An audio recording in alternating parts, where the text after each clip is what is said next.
In this century, great strides have been made toward the goal of subverting our republic into a democracy. The foremost tactic of the subverters is subversion of language. By calling America a democracy until people thoughtlessly accept and use the term, the totalitarians have obscured the real meaning of our principles of government. That is a summary of my report on a constitutional republic, not a democracy. Welcome back to Notify America. We have multiple pressing stories to get to, stories that include a new criminal investigation into squad member Cori Bush. This is the second blow to the squad, the 4 or 5 member team of uber left Democrat congresspeople. We'll explain what's happening. Also, Greg Abbott. We've been reporting on his crackdown down at the border, doing a pretty good job taking the inflow of migrants into his own hands, making a lot of progress in that regard. But is he really America first, or is all of this just for show? People have been questioning his real motives, and after doing some quick investigation, we found a few concerning things. We'll show them to you. And the most important free speech case in a generation has been scheduled to be heard by the Supreme Court, Missouri v. Biden, which will look at whether the Biden administration broke the law, violated the First Amendment when recommending truthful information be removed from social media platforms. This case has massive ramifications on the First Amendment and government overreach, which is rampant right now. But before we get started, thank you for liking and sharing these videos. It really helps me out. Also, make sure to subscribe to the channel so you don't miss these daily updates. Missouri Democrat squad member Cori Bush came out yesterday and denied allegations that she misused funds for private security, saying it's all just a giant right-wing conspiracy, that right-wing groups spurred on this DOJ criminal probe into improperly spending campaign money. The DOJ is investigating over $750,000 in payments that she made charged to her election campaign for personal security. Now, the personal security that she paid for went to her husband, who used to be a bodyguard.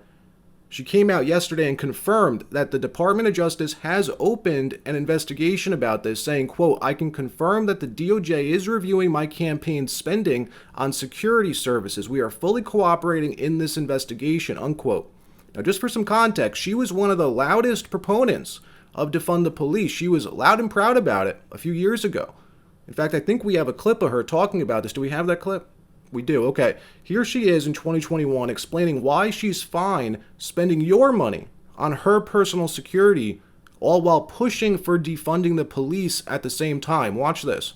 I'm going to make sure I have security because I know I have had attempts on my life and I have too much work to do. There are too many people that need help right now for me to allow that. So if I end up spending $200,000, if I spend $10 more on it, you know what? I get to be here to do the work. So suck it up, and defunding the police has to happen. We need to defund the police and put that money into social safety. Now, this comes only a day after another squad member, Ilhan Omar, the woman who allegedly married her brother, was caught on tape saying how she's Somalia first, not America first.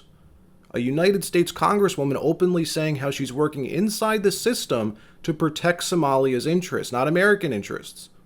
Well, after that surfaced, she's now under pressure to resign from Congress. Her colleagues want her booted out of the House. Even Democrats aren't coming to Ilhan's defense like they usually do.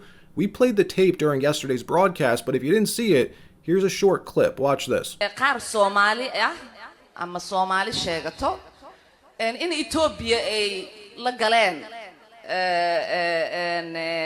ma baqaan af Soomaali wixii lagu dhaho agreement heshiis Maxamuud Nuur hadda aniga Soomaaliga badiyo soo ceeb ma aha.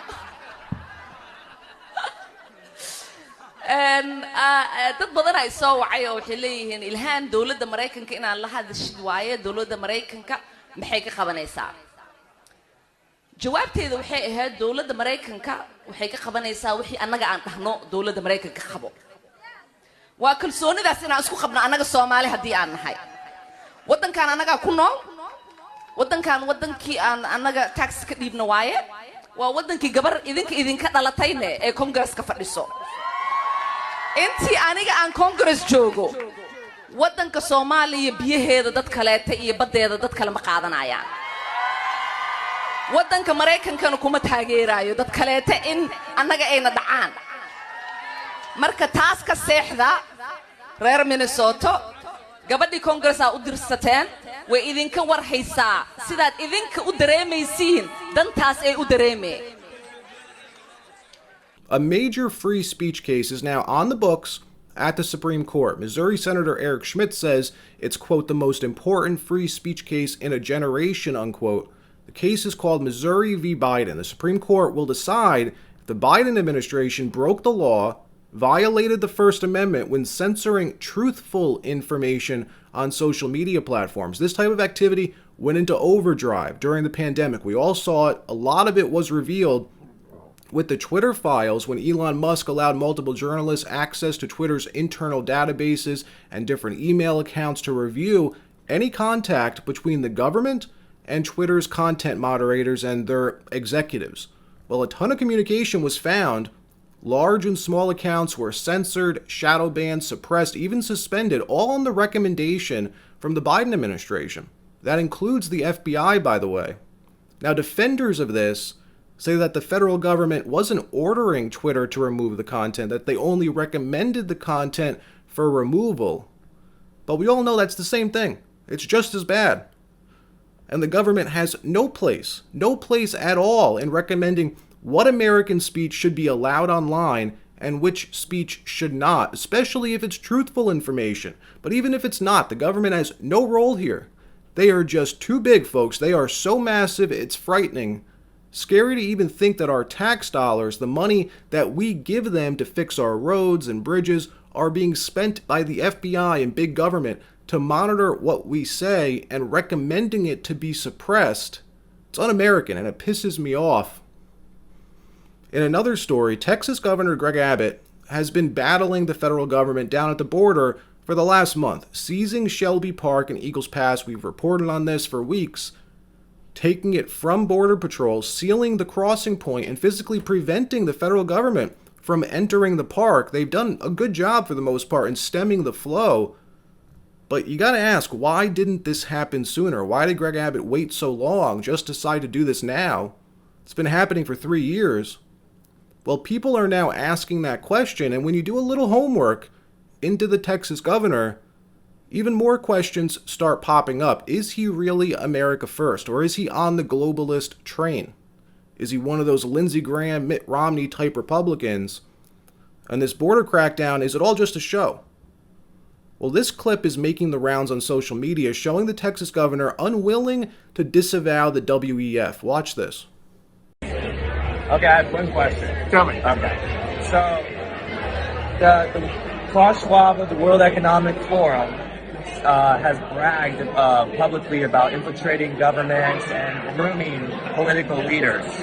Now, you know, he's for the Great Reset, pushing forward Agenda 2030, complete globalization. Do you denounce the World Economic Forum, Klaus Schwab, and the Great Reset? Yes, I'm not a globalist. I'm a Texas person, an America first person. But do you denounce Klaus Schwab and the Great Reset? I promote Texas and America. Okay. There you go. Now look, there's a big difference between being listed on the WEF's website, like Greg Abbott is, to being a full-fledged member of the organization, but not disavowing them is a problem. In another story, Congress has voted to advance impeachment articles for DHS Secretary Mayorkas, the first cabinet member to be impeached in over 150 years. Now, why are the Republicans impeaching Mayorkas, Alejandro Mayorkas, instead of Joe Biden? Mayorkas isn't doing this in a vacuum. He's following the president's orders, right? If Biden told him to seal up the border, he would do it. So why not impeach Joe, the person who's really to blame here? The reason is because Republicans have a slim majority in the House. They know that they'll get enough votes to impeach Mayorkas, but if they try to impeach the president, they're going to come up short. This way, the impeachment will move on to the Senate, where it'll end up dying, but at least it'll force every senator to go on record with their vote, either defending the job that Mayorkas is doing on the border, has done on the border, or not. Now, the media asks Mayorkas all the time if the border is secure, and he comes out with a straight face, and he says, yes, the border is secure. It's more secure today than it's ever been. So he's either the dumbest person on the planet or he's a liar. Watch.